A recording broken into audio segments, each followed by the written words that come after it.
Funding for this program was provided by the Annenberg CPB project.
A while ago, I showed you one way to generate electric power using a lemon. When you do that, you get what's called direct current. Last time, I showed you another possibility. That involved using a simple coil of wire and a magnet. When you generate power this way, the current runs back and forth or up and down, and it's called alternating current. And this is the way nearly all power, electrical power, is generated. The best way of doing it is not to move the coil back and forth, but to make it spin around steadily like that in the magnetic field. And that is the way virtually all electric power is really generated. But of course, generating the power that way requires energy to spin the coil against the magnetic forces and drive the current around. That's usually done using a heat engine, a gas turbine, which is fired by a fossil fuel like oil or coal or gas, or by a nuclear reactor, or even by water in a hydroelectric generator.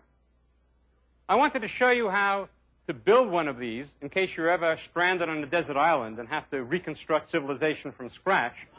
So I had a simple one made up for you. This is a water wheel, which goes around like that when there's water running on it. And when it goes around, it turns a coil, much like that one over there, between the poles of this permanent magnet. The electrical output of the generator comes out on that oscilloscope, which is simply a device for showing the voltage. As long as the trace on the oscilloscope is going across horizontally, nothing is happening. But when we start generating electric power, it will start going up and down like this. Okay, so when you see that going up and down, you know that we're generating electricity. And all I have to do to generate electricity is to turn on the water. All right, are you ready for this? You better get out your umbrellas in the first few rows. Here we go.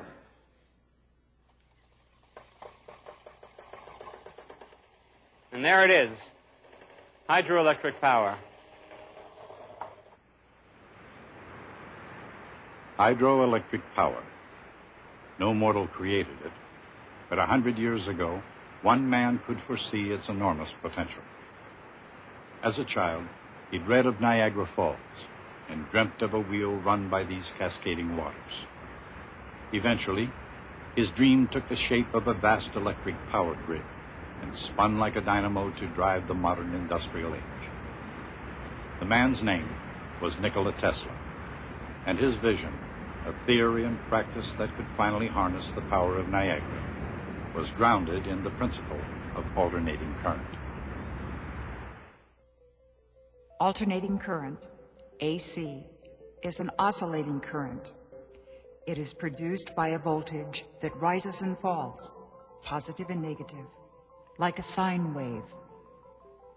But as Nikola Tesla discovered, defining alternating current was just the beginning of his ups and downs. He wanted AC to power everything on Earth. But in the real world, the world of business, that idea met with enormous resistance. Right from the start, he came up against the electrical powers that were, Thomas Alva Edison, that is, and the advocates of direct current. Direct current, DC, is a steady flow of electricity Ideally, its voltage is constant and equal to the current, which is also constant, multiplied by the effective resistance of the circuit. Obviously, on the basic issue of alternating versus direct current, Edison and Tesla were on different wavelengths. And in what was called the War of the Currents, battle lines were drawn. But the battle reached far beyond the comparatively safe domain of scientific theory. Many other interests were involved. Fortunes were made and lost. Powerful men and ideas advanced and retreated. Guess what was behind all this sound and fury? Tesla arrived in New York in 1884, a 29-year-old immigrant from Eastern Europe. Tesla had a book of poetry, fluency in a dozen languages, and less than a nickel in his pocket. But he also had a letter of introduction to Thomas Edison, who gave the young man a job redesigning dynamos at the Edison Machine Works. Of course, there was one condition. The dynamos had to be direct current. And of course, since Tesla was determined to make alternating current the world standard, his career with Thomas Edison had only one way to go. Within a year, Tesla had quit, partly because Edison allegedly wouldn't keep his promise of a bonus. Tesla soon fell on hard times and was, once again, virtually penniless. By sticking to his principle of alternating current, Tesla had not only hit bottom, he'd thrown a wrench into the most powerful machinery on the face of the earth. When it came to putting electricity to work, no man in the world could hold a candle to Thomas Alva Edison. He was seen as the mastermind of the electric age. As the electric general of what became the General Electric Company, Edison wasn't called Napoleon simply because the actress Sarah Bernhardt said he looked the part. Even today, his headquarters, the Edison Laboratory in Menlo Park, New Jersey, remains alive in the public imagination. As a fitting tribute, it's been reassembled from the ground up, plank by plank, and preserved at the Henry Ford Museum and Greenfield Village in Dearborn, Michigan. When Edison was alive, he was the creative force behind just about every bright idea under the sun. Though Edison's own hearing was impaired, his genius produced the world's first phonograph. And for the record, he also invented the motion picture camera. It was in Menlo Park, not Hollywood, that the movies really began to flicker. With this invention, Edison's ticker tape machine, the blood pressure of business could rise and fall with the pulse of the stock exchange. And whatever the news, it traveled far and fast with Edison's vastly improved version of the repeating telegraph. In fact, he often refined others' inventions, making them more practical and commercially viable in the process. Others invented the first telephone and the first typewriter, but Edison developed both into handy, effective instruments. On the other hand, sometimes Edison sought to destroy, not improve, someone else's idea. The glow in Thomas Edison's heart, unlike the one he'd put here in Menlo Park, was faint indeed toward Nikola Tesla and his idea of alternating current. And no wonder. Beginning with the Sally Jordan boarding house, the first home in the world to be lit electrically, Edison's direct current was on its way to lighting every house within the limited reach of his network of power stations. And Edison knew that even in the simplest circuits, Tesla's alternating current could be full of surprises. For example, consider a simple circuit that consists of an alternating voltage source, a capacitor, and an inductor. According to the mathematical rules of Gustav Kirchhoff, the rise in voltage at the source, never bigger than E sub 0, is equal to the sum of the voltage drops around the circuit.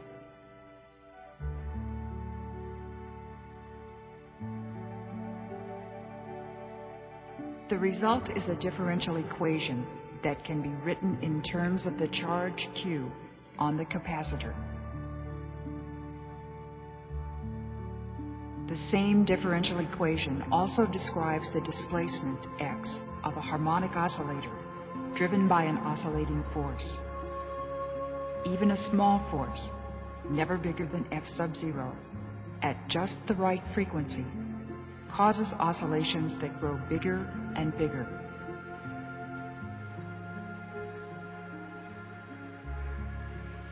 And that adds up to the phenomenon of resonance, which means that in an AC circuit, even a tiny oscillating voltage can cause the flow of an amazing amount of electric charge.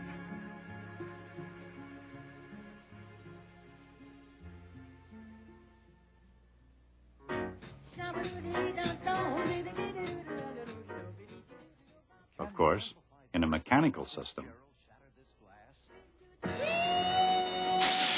results of resonance can be shattering.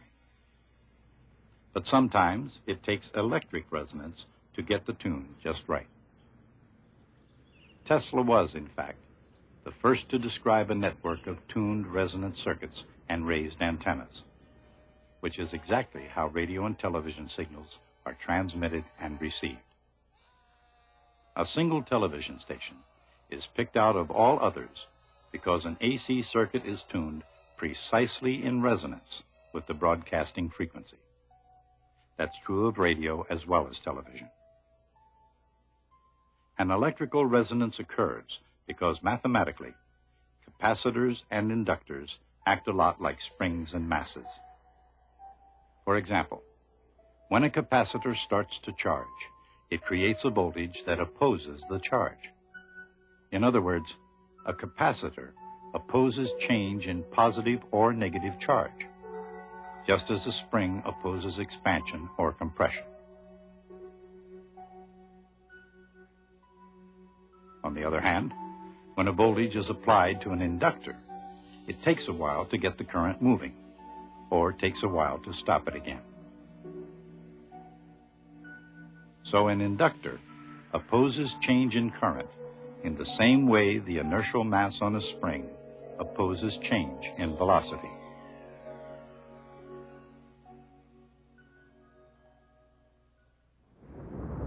But no matter how precise the analogy, differences can arise.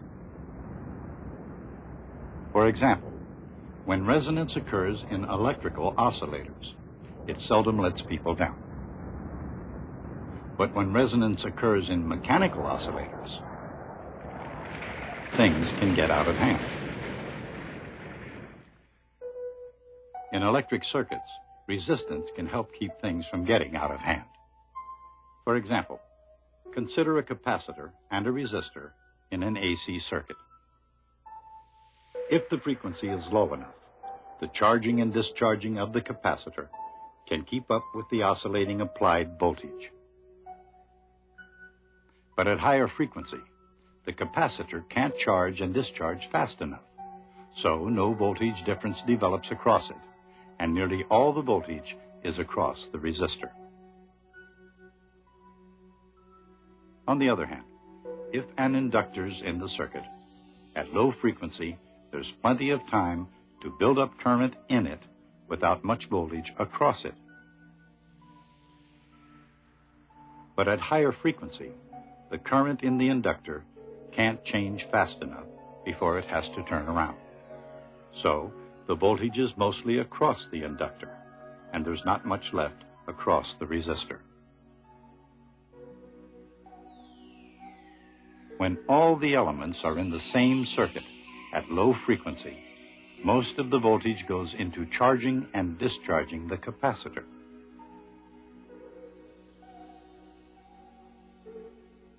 At higher frequency, more of the voltage is used up trying to change the current in the inductor.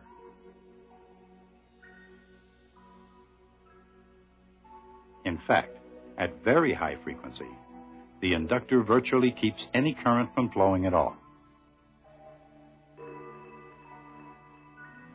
But if the frequency is just right, in other words, at the resonant frequency, a quite large current flows. The capacitor charges and discharges. Current builds up and reverses in the inductor, and the resistor burns up enough energy to keep the oscillations under control.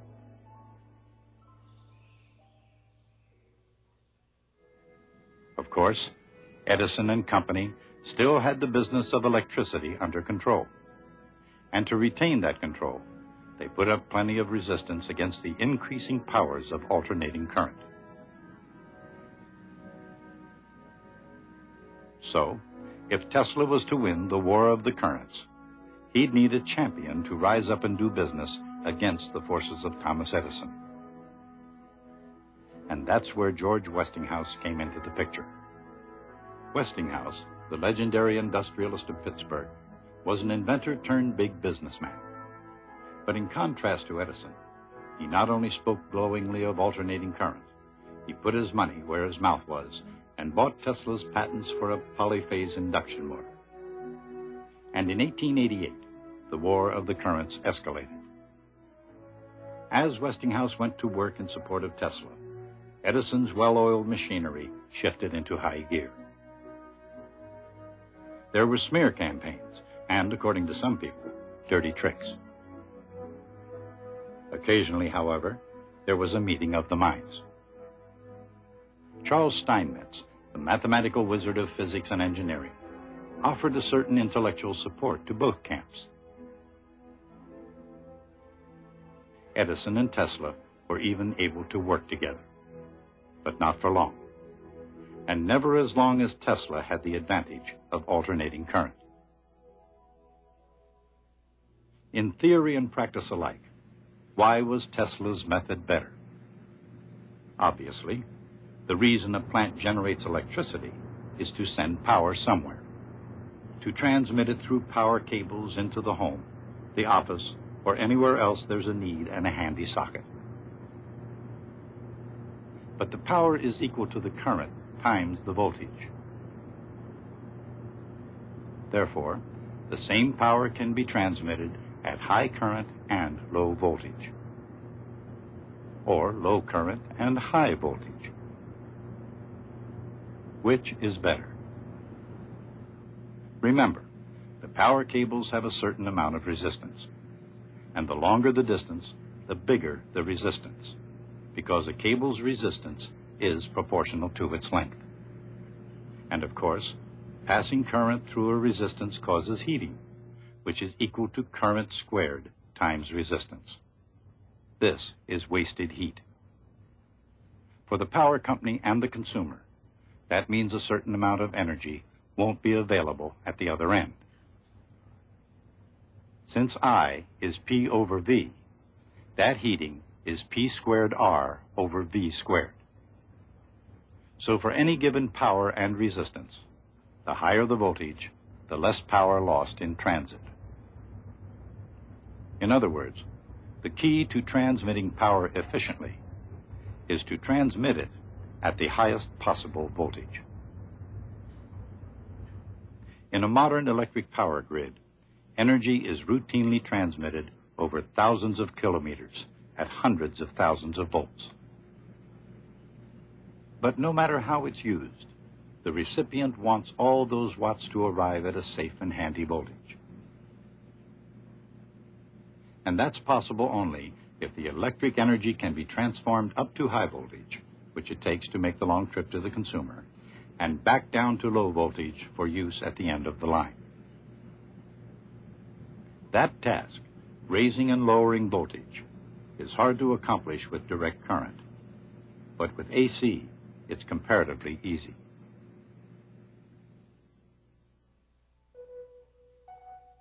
If alternating current passes through a loop or coil, it produces a constantly changing magnetic flux.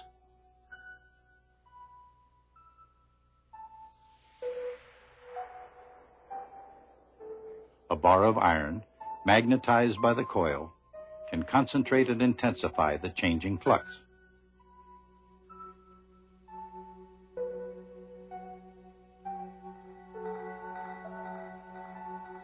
In fact, an iron ring can contain the flux entirely. and if a secondary circuit is wound around the ring, as the changing flux passes through it, a voltage is induced in it. That voltage is proportional to the number of turns around the iron. Obviously, then, the voltage of the power transmitted to the secondary circuit can be made higher or lower than the voltage in the primary circuit. So although the power out is nearly equal to the power in, it can be stepped up to high voltage for long-range transmission, and then brought down to low voltage for safe use at the end of the line. It's exactly this principle which is the greatest advantage of Tesla's AC over Edison's DC. And while it was revolutionary at the end of the 19th century, that principle would be applied from one end of the earth to the other in the 20th. That fact, the overwhelming evidence that alternating current powers the modern industrial world, makes the case for declaring Tesla the winner in the war of the currents. On the other hand, with wars and stories alike, there are always two sides.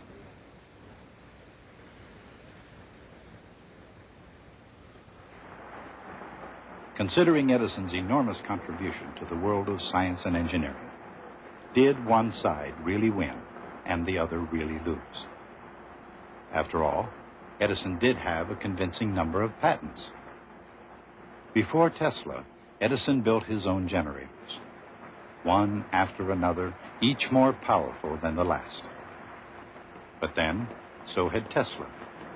And surely as well as Edison, he too built turbines and motors. However, and this was the big difference in the long run, Edison's generators could only illuminate things within the reach of his power plant, while Tesla's AC system could reach beyond the old neighborhood. With an ever-expanding grid of power lines, AC could go from coast to coast and just about everywhere in between. Nonetheless, Thomas Edison's place in history was secure. And in Menlo Park, New Jersey, his mind was still as lively as his motion picture camera. As an American inventor and electrician, no one since Ben Franklin had gone as far as Thomas Edison. But in his own way, Nikola Tesla would go even farther. Long before they became a reality, Tesla had envisioned vacuum tubes coated with phosphor and glass tubes filled with gas, fluorescent lights and neon lights. And years before the Wright brothers appeared, Tesla claimed that if aviation were to get off the ground, it would need to use a then almost unknown metal called aluminum.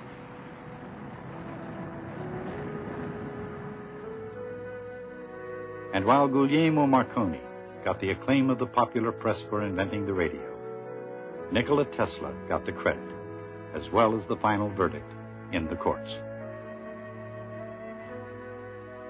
Speaking of credit, some state that Tesla was denied his due for many original inventions. In all, no one can deny that Tesla was one of the most dynamic scientists who ever lived, nor that his mind was fertile and inventive beyond compare. But Tesla, more interested in invention than in scientific publications, kept much of his methodology in his head. Perhaps that's why the scientific community remained dubious or miserly with its praise for years. He did, however, receive honorary doctorates from Columbia and Yale. And in the end, with unintended irony, Nikola Tesla was even honored with the Edison Medal, that most prestigious award named for none other than Thomas Edison himself.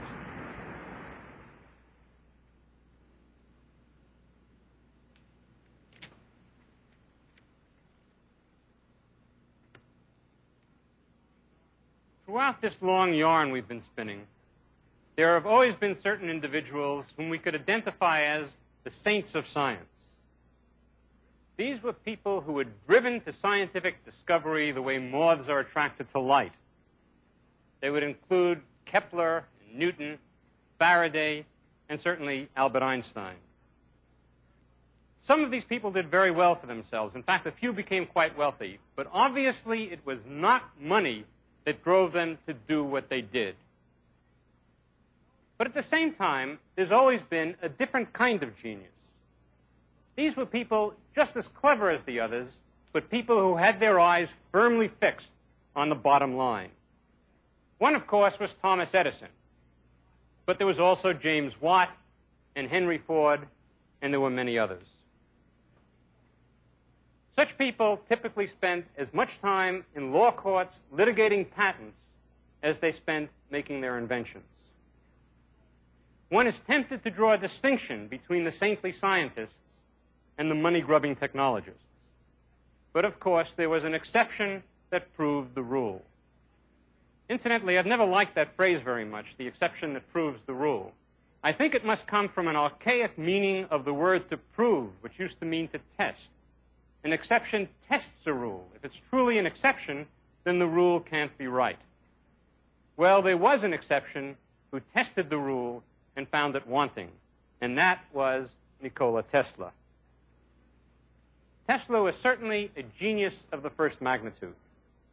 If Michael Faraday could imagine space filled with lines of constant force, Nikola Tesla could picture multi-phase generators and multi-phase motors all connected with complex electrical circuits, and when they were built, all of it would work perfectly, exactly as he had imagined it. Time and again, Tesla made fortunes and squandered them, or turned down soft jobs with fat salaries just so he could be left alone to think and to invent. You might say that Tesla, like Da Vinci before him, was a true saint of engineering. He died almost forgotten and almost penniless in New York City. But it was Nikola Tesla, at least as much as Thomas Edison, who shaped the nature of the world that we live in today. Okay, I'll see you next time.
Funding for this program was provided by the Annenberg CPB project. To learn more about the Annenberg CPB channel series and workshops for teachers, how to take them for credit, how to buy them on video cassette, call 1-800-LEARNER and visit us at www.learner.org/channel. The Annenberg CPB channel.